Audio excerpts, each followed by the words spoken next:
Exercise number 18.5 question number 1 class matrix science. सवाल में लिखा हुआ है if y varies directly as x square and z square, यानी कि y जो है डायरेक्टली प्रोपोर्शनल है। डायरेक्टली प्रोपोर्शनल का मतलब ये होता है जब आप दो वैल्यूज को साथ लेते हैं तो उसमें दोनों वैल्यूज का एक साथ बढ़ना। अगर आप एक वैल्यू को बढ़ाएं दूसरी वैल्यू अपने आप बढ़ जाए, इसको हम कहते हैं डायरेक्टली वेरिएशन या डायरेक्टली प्रोपोर्शनल। यहाँ पे दो बातें कही हैं, y डायरेक्टली प्रोपोर्शनल है एक्स स्क्वायर के और y डायरेक्टली प्रोपोर्शनल है z के। दोनों को हम कंबाइन करेंगे तो वैल्यू क्या आ जाएगी? जब हम वैल्यू कंबाइन करेंगे एक्स स्क्वायर z आ जाएगा।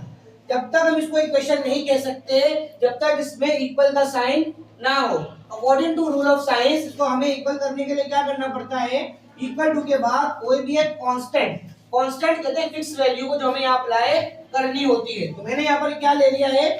k का कांस्टेंट ले लिया, ठीक है। तो इक्वेशन मेरी कंप्लीट हो गई। इसको हम कनेक्टिंग इक्वेशन भी कहते हैं। दूसरी बात, सवाल ने हमें क्या कहा है? पहला हमें रिक्वायर्ड दिया right y as a function of x and z। Function का मतलब होता है f, फंक्शन का मैंने शो किया है किसका फंक्शन है? y का। बाकी पूरी इक्वेशन हमने सेम लिख दी है ये की तरीके से, सिर्फ f और y का इजाफा किया है तो ये हमारा क्या हो जाएगा? ये हमारा फंक्शन हो जाएगा। आगे हमें जो रिक्वायर्ड है वो है वैल्यू ऑफ y। अब मैं इक्वेशन लिखूंगा, इक्वेशन में मेरे पास वैल्यूज क्या क्या है? y की वैल्यू हमें निकालनी है y k x स्क्वायर और z, ये मेरे पास इक्वेशन है। y मुझे फाइंड करना है, ये मैं खुद निकालूंगा।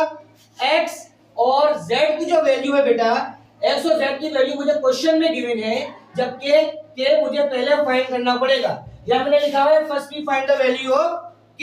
अब ये वैल्यू कैसे फाइंड करेंगे? तो आपके पास सवाल में तीन वैल्यूज है, यहाँ पर y की वैल्यू, x की वैल्यू और z की वैल्यू पहले गिवन है आपको।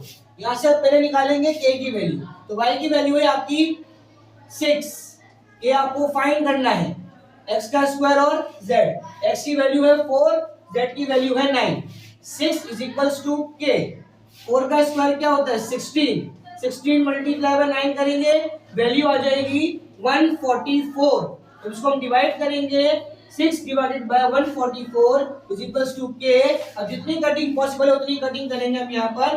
2 से शुरू करते हैं कटिंग को। 2 3 जा 6, 2 7 जा 14, 2 2 जा 4।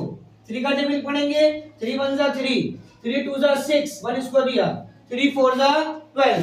k की वैल्यू आ गई 1/24। ये k की वैल्यू भी मेरे पास आ गई।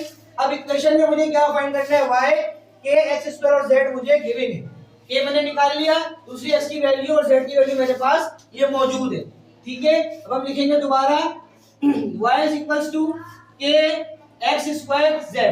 y is equals to k की वैल्यू 1/24, x की वैल्यू मुझे क्या दी हुई है? -8 दी हुई है और z की वैल्यू मुझे क्या दी हुई है? 12 दी हुई है। सारे मल्टीप्लाई में है, सिंपल तरीका तो ये कटिंग कर ली जाए, ठीक है। 8 का टेबल में 24 आएगा, 12 का टेबल में 24 आएगा। 12 1 जा 12, 12 2 जा 24, 2 1 जा 2, 2 2 जा 4। y is equals to value क्या गई आपकी? -4। ये आपकी y की वैल्यू भी फाइंड हो गई। Question is complete.